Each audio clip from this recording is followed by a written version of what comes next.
Hello, Year 2 designers. Welcome to our final lesson of our Microbe monster toy. And here we go. We've got our lovely winding mechanism, but now we need to add our hand and our face to finish it all off. So first of all, we're going to make a sleeve of our shirt that's attached to our hand. So we're making an arm here. I'm just folding up a piece of paper to size because I want it to fit into the rectangle that we cut out. I don't want it filling it, but I want to make sure it fits. And I'm just neatening that up. And now we need to decorate this to make it into a shirt sleeve. I'm going to do some checks because that's a type of material. You could colour this in however you wanted to. You could actually just use coloured paper if you wanted to and don't have to do colouring, but I think it's quite fun to do your own shirt design on there. Next, what we need to do is we need to make what's called a concertina, or a fan, where we're folding it one way and then fold it the other. Can you see how I'm doing that? Fold one way, flip it over, fold the other, flip it over, fold, flip it over, fold, and that makes this lovely concertina.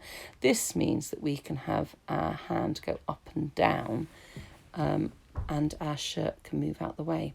Now, do you remember this bit of cardboard I said to leave? We're going to use this for two parts, the head and the hand. So we want to cut our piece of cardboard so that it's going to fit along the top of our box without falling inside, and that leaves us with another piece of card we'll use for our hand. So we're going to draw a wrist, and then we'll do some sausagey fingers, 1, 2, 3, 4, 5 sausages, and then in the middle you need to draw your microbe monster, the one that you were using last half term. So you might need to look back on your pictures you did there, but this is mine, my little four-eyed green microbe monster to represent the germs that could be on our hands if we don't wash them. I'm just colouring mine in there. I remember it had pink eyes. So there we go. I've got my microbe on there. Now you can colour in the hand if you want. If you want to do it brown, because that's your hand colour, or a pinky colour, more like mine. Or, okay, you could colour it in bright orange, because it doesn't have to be real, does it? It's a toy. Whatever you want to do, or I've just decided to leave it the cardboard colour. Now I'm just getting it so it fits onto the end.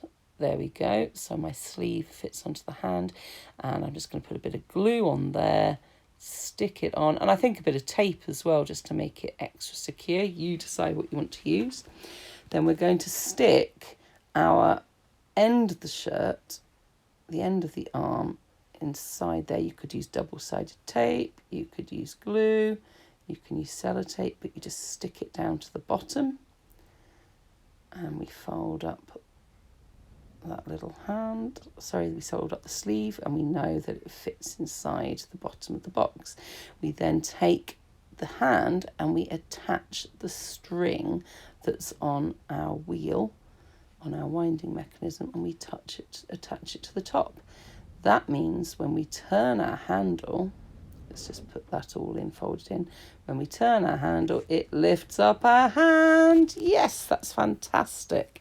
So you make your sleeve, you make your hand, and then you attach it. Now we need to do the head, the face, where we're having a big wide open mouth, and a funny character is about to put germs in their mouth because they've not washed their hands.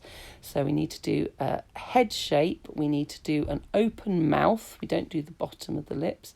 And you can make this as silly as you like. It doesn't have to look real, does it? It can look very silly and funny. I'm going to make mine look quite funny. I'm cutting out my mouth there, and I'm cutting out the shape of the head and the hair. Do you see how I'm cutting that? I'm actually keeping my scissors quite still in one direction, and I'm moving the cardboard.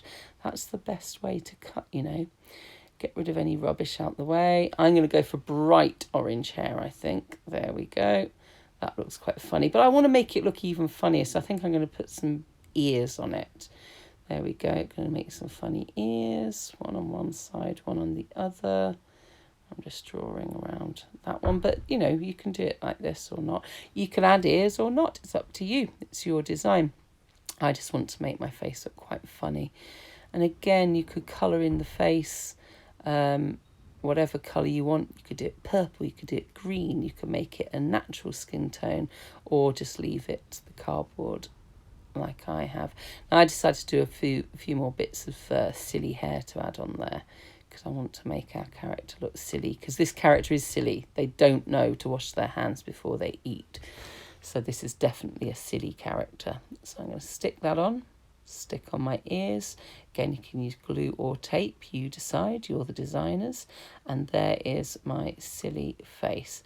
I think I'm just going to put a bit of tape on there to be extra secure. And now I'm going to attach it to the box. I'm hiding the winding mechanism, and you can see why it was really important that the cardboard stretched right the way across your box so that you can attach it to either side. You can use double-sided tape or glue, or even a stapler if you like. And there we are, hiding our winding mechanism so that when we turn the handle, the hand with all the microbe monsters on goes into the mouth. Well done, everybody. I can't wait to see your final microbe monster toy.